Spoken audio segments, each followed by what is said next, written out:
YouTube? It's Brother Dennis. And as always, I give God all the glory for today, Sunday, March 11th, 9th. March 9th.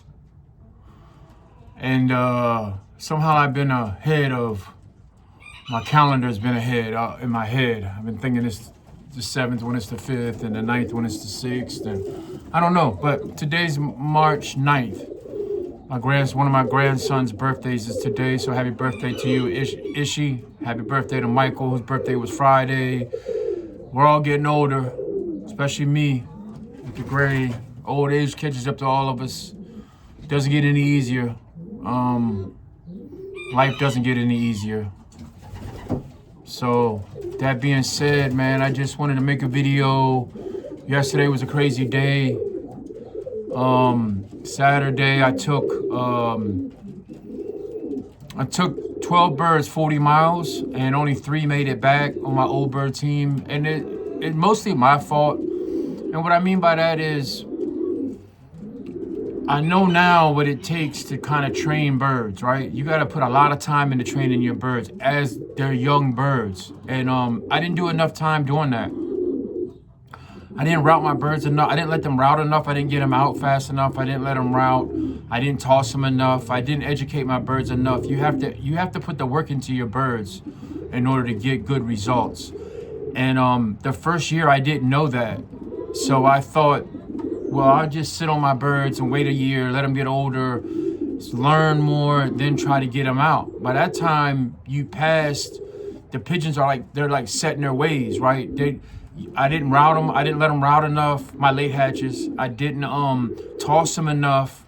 And so this year when I started training them, I knew right away when I opened the basket, they didn't kid up. They didn't, my race birds that I had I only had like 4 race birds make it through the year last year. I had none make it through the first year.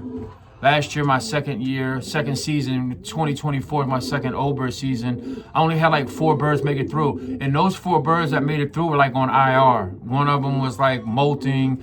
The other one had got lost.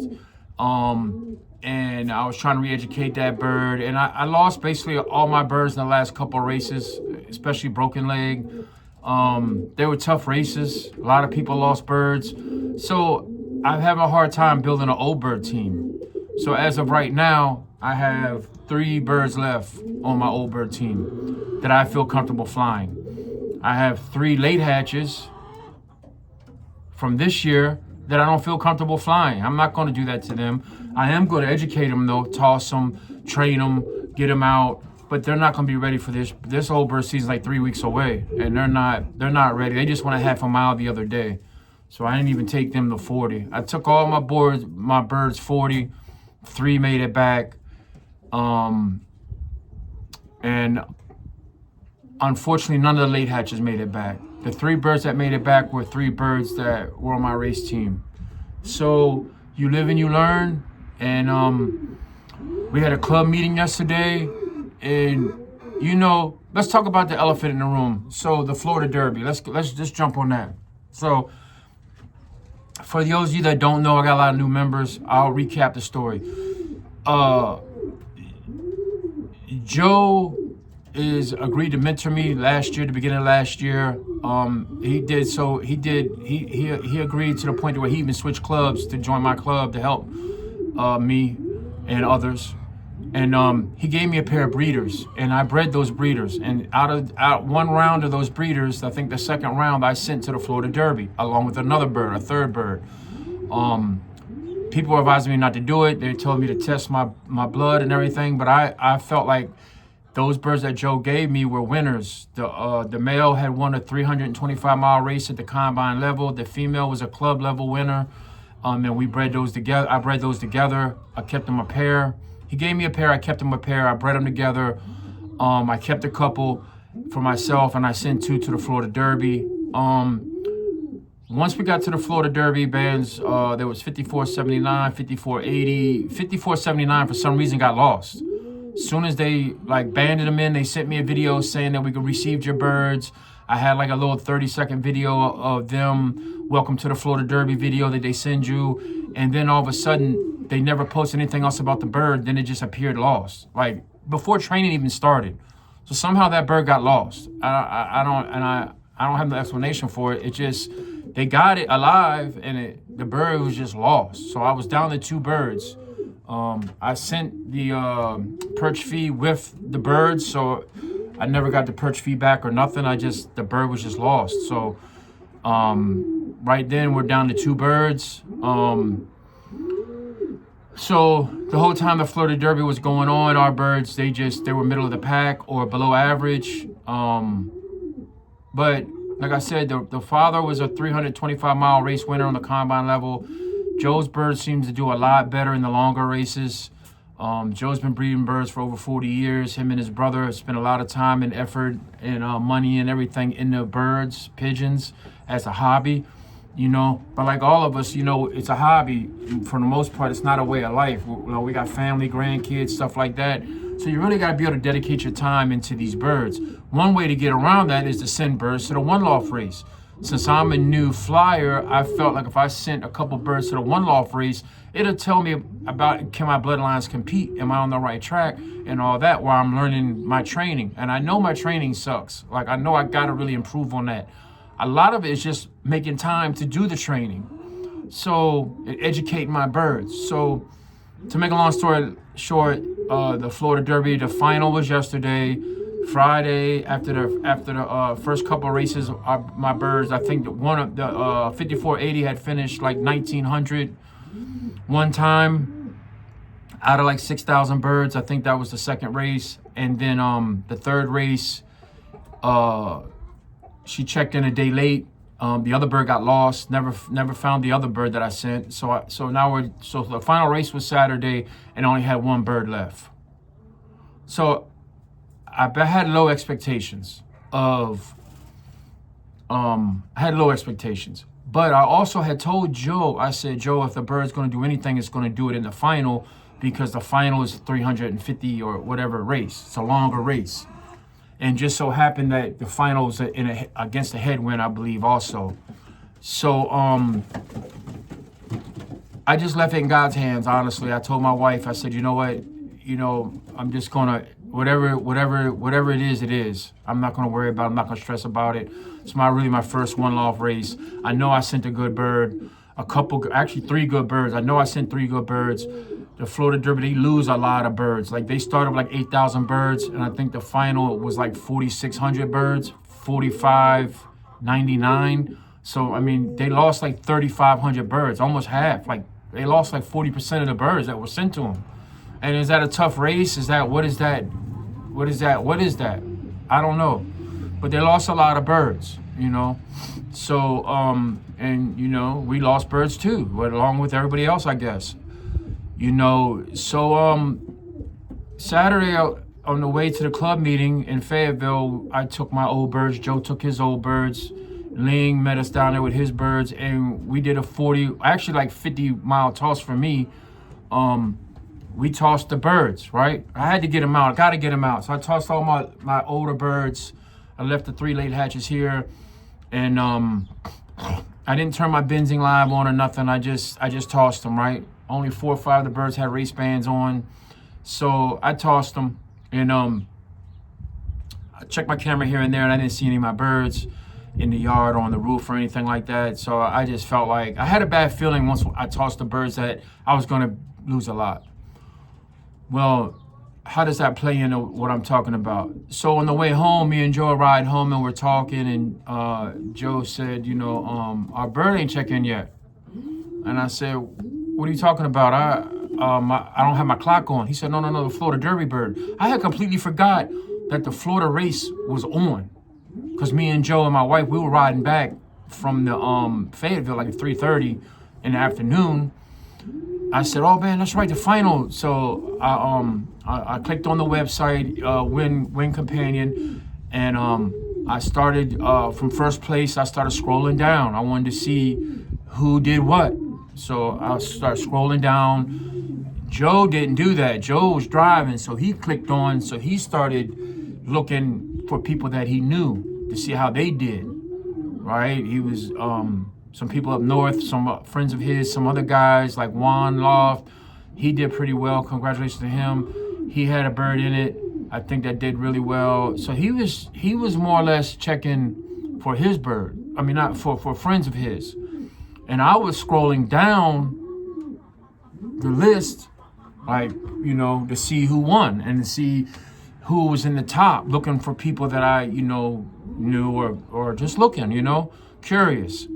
Never did I click on the breeder site. Never did I search my bird. Never did I had low expectations at this point, right? And I started scrolling and scrolling down. I went through 100 and I seen a couple people there, but I also seen a lot of people not there. Like a lot of big names not there. A lot of people sent 50 birds, not on the list, not in the money. And in the real money, put it like that, top like 15 spots. And then after that, it drops off, right? 25 spots, I think it gets really low, like 1,500, stuff like that. And guys sending 50 birds, that's like 20 grand. So like, they need to be in the top couple spots. So I'm scrolling down, I get to page 100, scroll down, page 200. But when I get to that one page, and I'm scrolling down, I'm looking, all of a sudden I see New Beginning Loft. I'm like, hold up. New Beginning Loft? 5480? I said, Joe. He said, I know, I see it. At the same time we seen it, that our bird finished 268 or 248? 268, I think. My memory's terrible. Even something this big, I forgot already. I think it's 268. Our bird finished in the top 300 out of 4,600 birds on that race. 45.99. Our bird finished in the top 6% of all the birds from all the Florida Derby. Biggest race, they say, in the country, bird-wise, you know. And our bird finished 268th. No real money, just the entrance fee back, basically. Me and Joe was partners on that bird, right? He helped me put the finances to send 3 birds, right? Even though at first he was like, don't worry about one Loft racing, just worry about getting your stuff together. So basically, I don't want to say he was against it, but he was telling me that he wouldn't do it. But if I was going to do it, that he would support me and help me. So that's what we did. And to God be the glory. Well, actually, yeah, I didn't want to say it that way. What I wanted to say, that Joe gets all the credit, but none of the glory, right? All the glory goes to God. So to God be the glory. But all the credit goes to Joe, because Joe bred the parents. I bred the bird here, but off of Joe's pair that he gifted me, he helped me. I sent the bird. I was persistent about sending the bird. And maybe it was a hard-headed, immature, like, novice thing to do, because all Joe's ever been was a guy to try to help me. So we sent the bird. Joe helped me make the payment, and now we have a bird that finished top 6, first one Loft race. Would I do it again? Yeah, but the difference I would make is I would send my bird in January. I would send birds earlier, January, to the Florida Derby. Even though the race ain't till January, remember, I sent the bird in May. I believe it was the end of April, beginning of May. I have the video. I sent, so my bird was a younger bird, a second and third round bird I sent. And I would definitely send the bird a lot sooner than that. That would be the mistake that I say I made on that, not knowing any better. But the bird came through. The bird fought. It was like 30 minutes off the pace. The guy who won ran away with the win. The bird top speed was, I think, 12 something. So it was a tough race. The race before, these birds were flying 1,600 speed, high, like 1,650, stuff like that. The winners of the races before. So this was a tough race. And that's what makes it even more sweeter, because on the easy race, it's easy for birds to fly home, you know. But on the long, tough race, where they have to fly into that wind over it, like, and push and be determined and show what they got. When they were tested, our bird finished 268 out of 4,599 birds.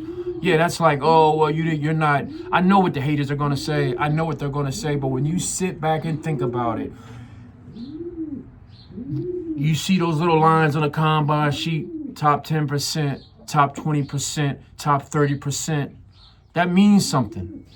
And the closer your bird is to the top, our bird finished 5.5%, right out of the top 5%. Like in between 5 and 6%. I tried to figure it out on the calculator. It's literally right in between 5 and 6%. So top 6%, our bird finished in the Florida Derby. My first bird I ever sent. Joe's bloodline. Joe's bird. So, hallelujah. Thank you, Lord, for that. Thank you, Joe, for that. And with that being said, we got work to do. I call the babies Little Joes. One of the birds that made it home yesterday on the 40-mile toss is a sibling to that bird. Not nestmate, but a repeat breeding. It's actually a third-round bird over there. She's a hen, I believe, and I'm pretty sure she's a hen. And I have her. So I also have an Adrian P bird left and a Tachyon bird left out of the 3 that are left. So I'm gonna narrow in. As you see behind me, I moved over 18 young birds, I believe. 1, 2, 3, 4, 5, 6, 7, 8, 9, 10, 11, 12, 13, 14, 15 young birds. I still have 5 over there. I have the little life, the little guy that was in my pocket dead, Lazarus. And the guy that was in my pocket dead, he's still over there, and the 2 Joes are over there. They're like foster family. So one of the Joes got scalped the other day. Somehow he got on the floor. I have a nest bowl on the floor, and I think that Cock was defending the nest bowl and scalped one of the little Joes up, like chewed him up a little bit, but he's fine. I'll be moving them over in the next day or 2. And I also got 2 other babies over there that I need that are still feathering out. They're actually, technically, they're the beginning of the 2nd round. So I got 18 on my 1st round. My Gannis birds over there in the corner. Brandon gave me a hen. She hatched one yesterday. I don't know if the other one hatched today or not. I don't like bothering the birds too much when the babies are like 1 day, 2, 3 days old. I like them to get I like to give them their privacy. So I got to check on them. But yeah, we're doing pretty good. You can see some of the birds here. I got an Adrian P bird right there. Tachyon bird right here. Got a dot on his forehead. It probably, I don't know. But all blue bars so far. A little white on a couple. But no color so far. But that's cool.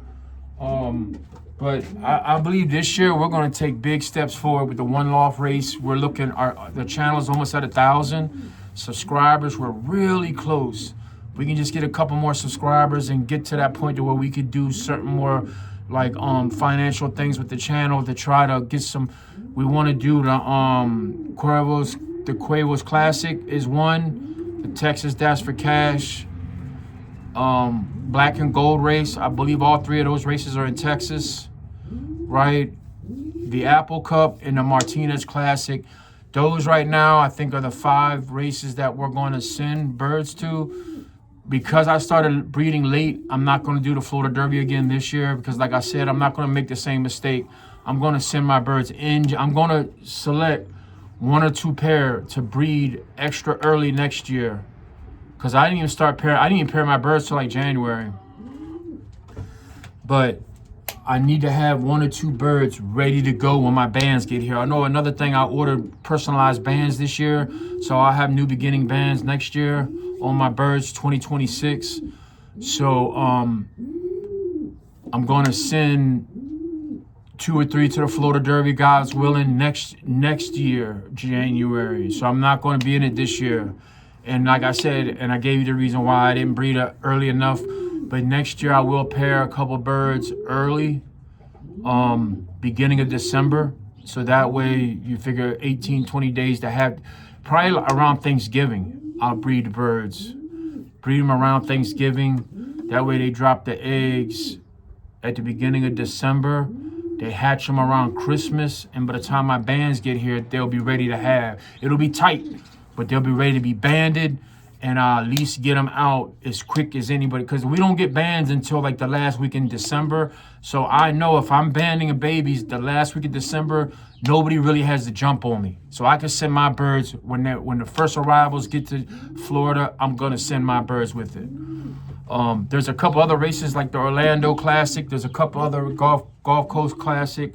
A couple other races that I would like to do. I'll be honest with you, I can't afford it.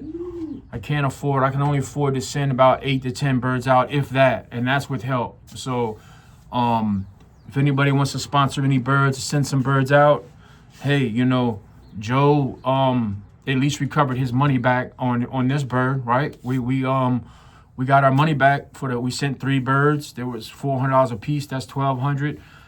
And then, so 12 plus the 150, that's 15, 1650, plus the shipping 17. So actually it's a small loss if you look at it money-wise, because I think the place that we finished pays $1,000, but we have the bird, and that is a win. That bird is now, you can't take that away from that bird. You can't take it away from the parents of that bird that are here and the siblings to that bird. See, when you win one of them races or you place really high, it elevates everything. It elevates everything around that bird.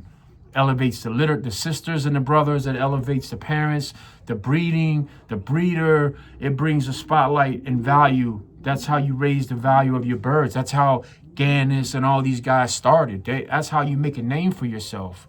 Is you start chipping away at it.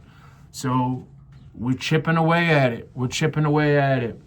I'm kind of glad. I'm sad that I lost all my young birds yesterday, but my older birds. But I'm also kind of, in a way, I feel relieved, because now it's like a restart. It's like a reset. The 3 birds I have over there that I'm racing are actually birds that I know been out to 300 miles. I know that they're going to be good, and I'm just going to start from there. And hopefully what I have left this year, I can add to it. If I can breed 40 birds and I end up with 3 or 4 great birds at the end of the year, that's what it's all about. I can't keep hundreds of birds every year. I can't keep all of them. But if I can push them, and the 3 or 4 that do make it, if they're top shelf, then hey, that's what we got to do. That's what you have to strive to do. Like when I talked to Garlis Evan, he educated me so much, gave me just a little conversation with him, put my mind in such a very, very different place. He talked about that golden pigeon and how you have to have great pigeons to create. Average pigeons can't create great pigeons. Like average pigeons, you have to have that. You have to have some type of has to be some substance there. I mean, I'm quite sure lightning can strike somewhere, but look at thoroughbred racing, right? They spend hundreds of thousands of dollars, if not millions of dollars, breeding horses trying to get lucky, and you have the best DNA and still can't get winners. And that's the same with pigeons. I got the best DNA here, but can we get winners? What are the percentage? And then can your winners create winners? That's what you're looking for, is consistency, right?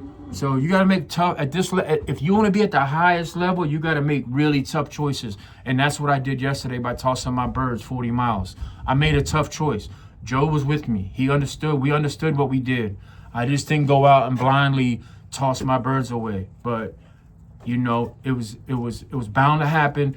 I could baby them all the way up to that point, and the same thing would have happened. Why? Because they didn't route properly as youngsters. I didn't toss them and train them properly as youngsters. Their first year is their most valuable year. You have to train. You have to get your birds out. Hawks or no hawks, you have to get them out. You have to fly them. They have to route. They have to understand where they're at. They have to use their homing instincts within their first season. If they don't do that their first year, then they're not going to be good racing pigeons. I could have kept those birds for breeders, but I have plenty. I have their parents. I have all the parents here. And 1 or 2 of the bloodlines that I didn't like, the birds were either too big or too dumb or whatever the case was, I moved them out already. I'm already making decisions. I got a bunch of, I took on some Garland Evan birds, like 10 of those. I took on, and then me and Joe, we already talked. I'm getting ready to move like 8 of those out. I'm gonna keep 2 pairs of those and move the rest out because I just don't have that much space. I don't want to breed some of these guys are breeding 200 youngsters. I just can't do it. And this video is getting so long, and I feel like I have so much more to say. So guys, just support the channel. Thank you to everybody that supports the channel. Thank you, Joe. All the credit to you and all the glory to God for what we did yesterday, what we've been doing, and what we're going to do, right? I've already committed to flying old birds. I've already paid the fee or committed to pay the fee. And now that I got 3 birds, I'm going to fly those 3 birds. I actually have 4 birds. I have a late hatch I kept over there as a pumper, right? And I'm just going to keep her as a pumper. She's sitting on some Garland Evan eggs, actually. So I had fostered her some eggs. If I didn't foster those eggs to her, I'd have flew her yesterday and probably lost her too. But I decided to give her a pass because I wanted her to pump those eggs for me. And hopefully she could bring them to hatch, because I think her cock that she's made it to is gone. Is one of the ones that didn't make it. So hopefully she could raise those kids on her own. I don't have any cocks left, actually, except for my, I think maybe one is a cock. I'm not sure, because I'm just not really good. I gotta wait for them to dance around and coo and all that. And I haven't seen any of them doing it. So I'm pretty sure I did keep my 3 late hatches that I'll be routing. I'll still be flying them, tossing them, routing them, getting them out. And hopefully that can add them to my old bird team next year. But all these birds they're either breeding or they're flying. They're not doing anything else. They have to have a purpose. You have to fly them with a purpose. Well, you got to keep them with a purpose too. So with that being said, man, thanks for all the support. God bless everybody. The Florida Derby's over. We did well. Of course, I wanted to win, but it's a good first chip at the block. And yeah, man, I mean, I can go on and on and on with this video, but shout out to my family. I love you. Grandkids, I love y'all. Hopefully I can get there soon, man. I'm having some problems with my car. But man, life is just life, man. And if you don't have God in your life, I don't know what you're doing. I don't know how you're making it. But to each their own, man. And God bless the pigeons, people, and everybody in the world, man. God bless everybody. I really don't have a good way to end the video. I haven't figured out a good ending to my videos. All I can say is, man, peace and blessings to you.